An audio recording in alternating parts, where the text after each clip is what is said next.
माँ सरस्वती को प्रणाम करता हूँ। मैं तरुण सिंह 12वीं कक्षा का छात्र आप सबके सामने स्वतंत्रता दिवस के उपलक्ष्य पर एक छोटी सी कविता पेश करने जा रहा हूँ।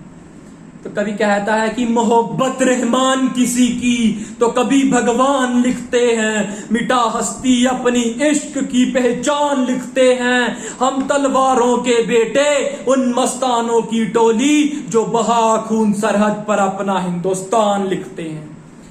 तो कवि हमारे देश के नौजवानों की व्यथा अपनी कविता के माध्यम से कह रहा है कि काश मेरी जिंदगी में सरहद की कोई शाम आए, काश मेरी जिंदगी में सरहद की कोई शाम आए, काश मेरी जिंदगी मेरे वतन के काम आए। ना खौफ है मौत का, ना खौफ है मौत का, ना आरजू जन्नत की, बस जब कभी जिक्र हो शहीदों का तो उनमें मेरा भी नाम आए, उनमें मेरा भी नाम आए।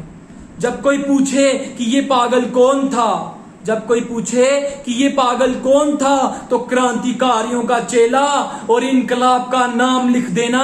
और अगर बचा हो लहू का एक कतरा भी सीने में तो निकाल बाहर उसे जमीन पर जा जा हिंदुस्तान लिख देना।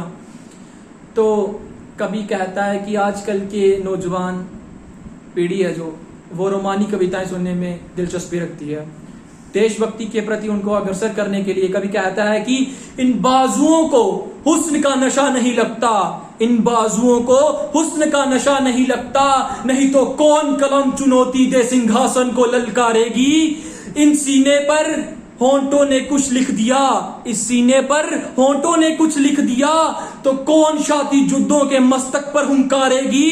इन हाथों ने अगर माशूकाओं को गोद में उठाया तो लहू की प्यासी शमशीर किस कलाई में डोलेगी। और मेरा मन भी मुझसे बोल उठा, और मेरा मन भी मुझसे बोल उठा कि अगर लफ्ज आई लव यू के तो कौन जुबां फिर आगे बढ़कर वंदे मातरम बोलेगी। तो मैं आपके सामने अंत में बस इतना ही कहना चाहता हूं कि देशभक्त के कवि को या वीरस के कवि को क्यों ऐसी भाषा लिखनी पड़ती है। कवि कहता है कि शीत की जो प्रीत गिरे तो गीत प्रेम के गाऊंगा, मौसम हो जो हंसने का तो बारंबार हंसाऊंगा, जुल्फ लिखूंगा कजरारे और चाल ढाल मदमस्त लिखूंगा, धड़कन किसी के नाम सदा और यौवन का एहसास लिखूंगा, पर भारत माँ को दर्द हुआ तो चीखूंगा चिल्लाऊंगा, गली गली में घूम घूम कर माँ की पीठ सुनाऊंगा, आजाद भक्त सुभाष पटेल को राख कुरेद चढ़ाऊंगा, अशफाकुल्ला खां की भांति काकोरी दोहराऊंगा, और शमशीर बना के कलम को अपनी तिरंग का जयगान लिखूंगा, दुश्मन की छाती पर चढ़कर जय जय हिंदुस्तान लिखूंगा। धन्यवाद।